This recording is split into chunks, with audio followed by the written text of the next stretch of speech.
Bíbélì kíkà lédè Ìjẹ̀bú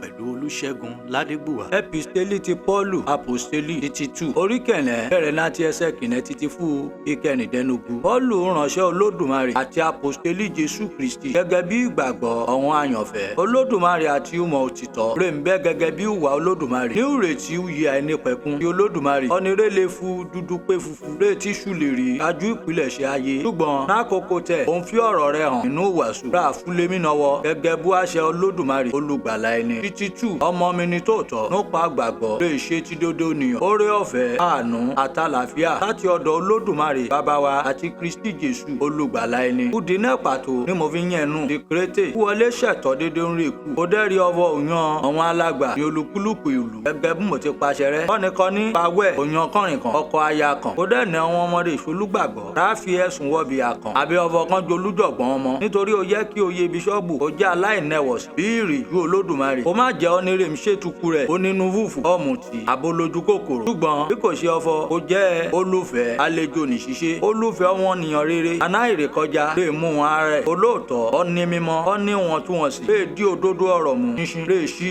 gẹ́gẹ́ bí ẹ̀kọ́ ó jẹ́ onírèlé gbani níyànjú nínú ẹ̀kọ́ rẹ̀ yé kóró ó dẹ́ gbòdúgbóyà láti lè dá àwọn asọ̀rọ̀ òdì nẹ́bi nítorí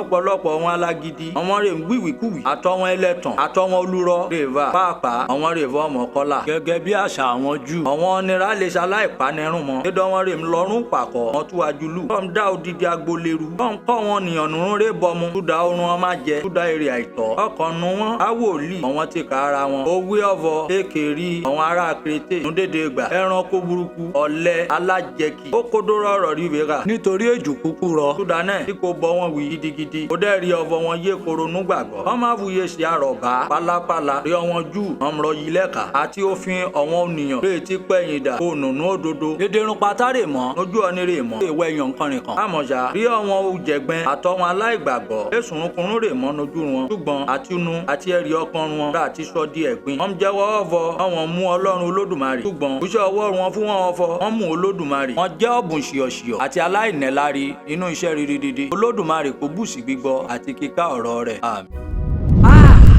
Bíbélì dùn ká lédè Ìjẹ̀bú pẹ̀lú Olusegun Ladegbuwa.